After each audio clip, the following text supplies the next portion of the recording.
Bonjour à tous. Liberté, égalité, fraternité.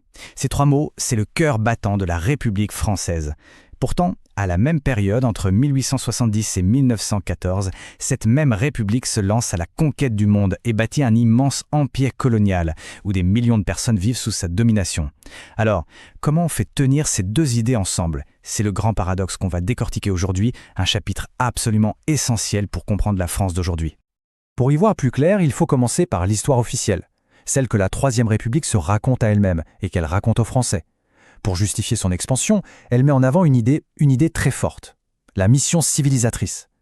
L'argument, c'est que la France, en tant que pays des Lumières et des droits de l'homme, aurait une sorte de devoir moral, le devoir d'apporter le progrès, la science, la culture, bref, la civilisation, à des peuples qu'elle juge alors en retard.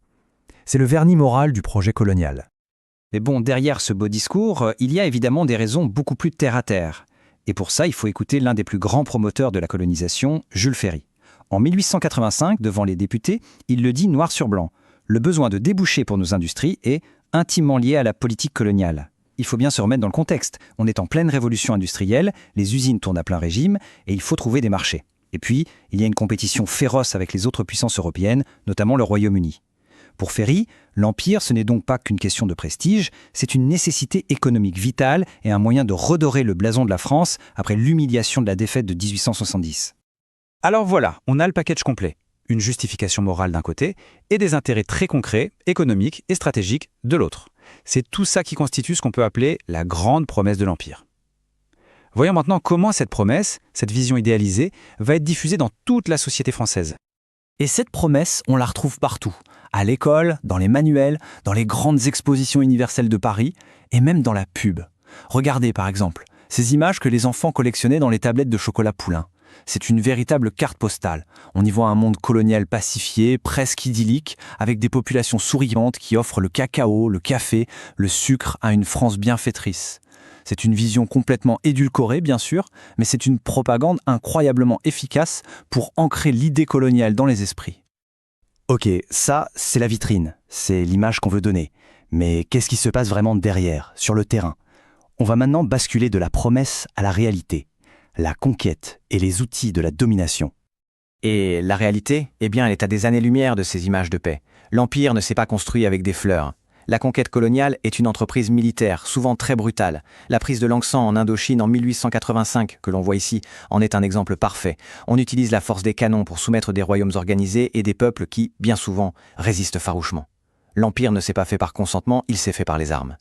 Une fois qu'un territoire est conquis par la force, il faut bien le contrôler au quotidien. Et pour ça, l'État républicain met en place un outil juridique absolument redoutable. On l'appelle le régime de l'indigénat. C'est un ensemble de lois et de règles spéciales qui ne s'appliquent qu'aux populations colonisées, qu'on appelle alors les indigènes. Concrètement, ça veut dire quoi ?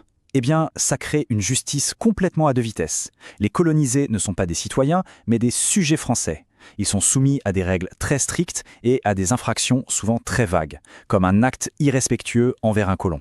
Et le pire, c'est que les sanctions, amendes, jours de prison, travail forcé, peuvent être données directement par un administrateur local, sur le champ, sans avocat et sans procès. On est à l'opposé des principes de l'état de droit défendus en métropole. Alors là, on touche vraiment au cœur du problème. On voit se dessiner deux mondes qui s'opposent. D'un côté, la promesse officielle, la mission civilisatrice, la prospérité partagée, les valeurs républicaines. Et de l'autre, la réalité crue du terrain. Une hiérarchie basée sur la race, le travail forcé, une justice d'exception avec le code de l'indigénat et des conquêtes violentes. C'est cette contradiction béante qui définit l'empire colonial de la République.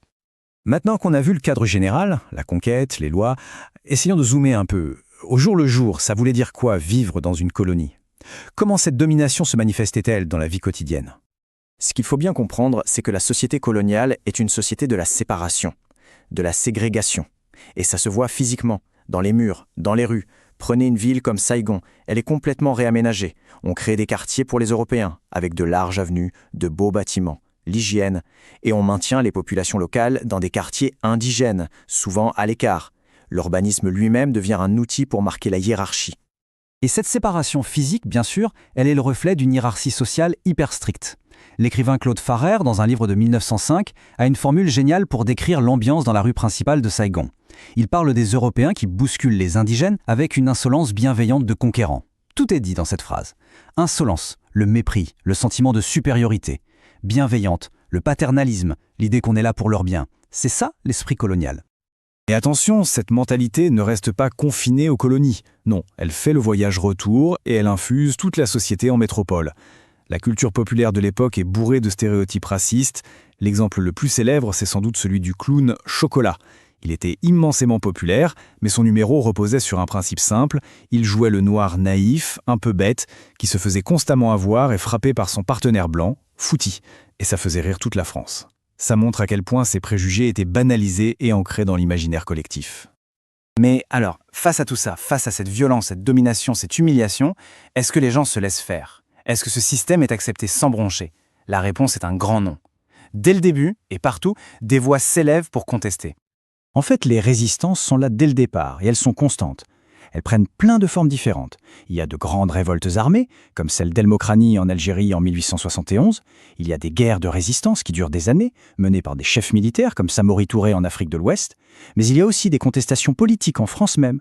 Et puis, au début du XXe siècle, on voit apparaître de nouveaux mouvements, comme les jeunes Algériens, qui ne demandent pas encore l'indépendance, mais qui réclament l'égalité des droits, en prenant la République à ses propres mots. Et en métropole aussi, le débat fait rage, notamment au Parlement. Il ne faut surtout pas croire que tout le monde était d'accord.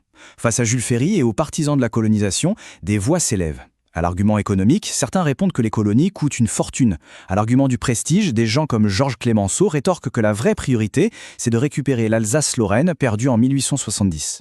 Et surtout, face à la mission civilisatrice, Clemenceau a cette phrase terrible, il parle de la colonisation comme d'une violation pure et simple des droits de l'homme au nom d'une prétendue supériorité. Alors, au bout du compte, quel bilan peut-on tirer de cette période? Juste avant que n'éclate la Première Guerre mondiale, quel est l'héritage de cet empire construit par la Troisième République? Le premier bilan, il est chiffré, il est territorial. Et là, les chiffres donnent le vertige. En 1914, la France s'est taillée le deuxième plus grand empire colonial du monde, juste derrière l'Empire britannique. C'est un territoire gigantesque de plus de 10 millions de kilomètres carrés sur lequel vivent environ 50 millions de personnes. Donc, si on devait résumer les points essentiels à retenir de tout ça. D'abord, cette fameuse contradiction fondamentale entre les idéaux affichés de la République et une réalité de domination. Ensuite, le fait que les sociétés coloniales étaient basées sur la ségrégation et la hiérarchie raciale. Et enfin, que ce système a toujours généré des résistances. Tout ça a créé une tension très profonde et durable entre l'identité républicaine de la France et son histoire impériale. Une tension dont les effets se font encore sentir aujourd'hui. Et ça nous laisse avec une dernière question, une question pour nous aujourd'hui. Cette contradiction entre l'idéal républicain universel et la réalité de la domination coloniale, est-ce qu'on peut dire qu'elle est vraiment dépassée? Est-ce que c'est une histoire qui est terminée, qui appartient au passé? Ou est-ce que ces échos, ces héritages, résonnent encore dans les débats qui traversent notre société actuelle? La question, évidemment, reste ouverte. Merci beaucoup.